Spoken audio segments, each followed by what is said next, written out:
Subscribe to Color Frames. 5 మ్యాచ్ల border Gavaskar series లో 2 మ్యాచ్లు మిగిలి ఉన్నాయి. తొలి మ్యాచ్లో భారత్ గెలవగా రెండో మ్యాచ్లో ఆస్ట్రేలియా విజయం సాధించింది. మూడో టెస్ట్ మ్యాచ్ డ్రాగా ముగిసింది. దీంతో సిరీస్ 1-1తో సమంగా ఉంది. ఇరు జట్లకు 4వ టెస్ట్ కీలకంగా మారడంతో క్రికెట్ ఆస్ట్రేలియా జట్టులో భారీ మార్పులు చేసింది. తాజాగా మిగిలిన 2 టెస్ట్ మ్యాచ్లకు జట్టును ప్రకటించింది. బాక్సింగ్ డే మరియు న్యూ ఇయర్ టెస్ట్ మ్యాచ్ల కోసం 11 ఫస్ట్ క్లాస్ మ్యాచ్లు మాత్రమే ఆడిన 19 ఏళ్ల శామ్ కొన్స్టాస్ జట్టులో చోటు దక్కించుకున్నాడు. జూనియర్ పాంటింగ్ గా పేరుగాంచిన శామ్ కొన్స్టాస్ జాతీయ జట్టులో చోటు దక్కించుకోవడం ఇదే తొలిసారి. ఉస్మాన్ కవాజాతో కలిసి శామ్ కొన్స్టాస్ ఓపెనింగ్ దిశగా అవకాశాలు పొందే అవకాశం ఉంది. నాథన్ మెక్స్వీనీకి తొలి 3 మ్యాచ్ల్లో అవకాశాలు పుష్కలంగా లభించినా వాటిని సద్వినియోగం చేసుకోలేకపోయాడు. దీంతో మార్పు తప్పలేదు. శామ్ కొన్స్టాస్ దేశవాళీలో అదరగొడుతున్నాడు. సౌత్ ఆస్ట్రేలియాతో జరిగిన తొలి మ్యాచ్లో వరుస సెంచరీలతో దుమ్మురేపాడు. 152, 105 పరుగులతో మేనేజ్మెంట్ దృష్టిలో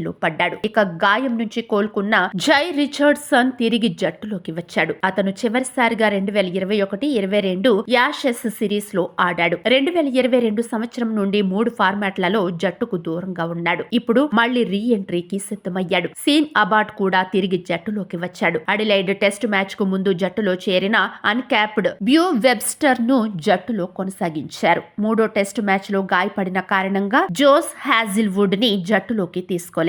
హ్యాజిల్వుడ్ పెర్త్లో ఆడిన మొదటి టెస్ట్ మ్యాచ్ లో గాయపడ్డాడు. దీని కారణంగా అడిలైడ్ లో ఆడలేకపోయాడు. హ్యాజిల్వుడ్ లేకపోవడంతో రిచర్డ్సన్ రూపంలో జట్టుకు అదనపు అవకాశం ఉంటుందని చీఫ్ సెలెక్టర్ జార్జ్ బెయిలీ తెలిపాడు. వీడియో మీకు నచ్చినట్లయితే ప్లీజ్ లైక్ చేయండి, షేర్ చేయండి, కామెంట్ చేయండి.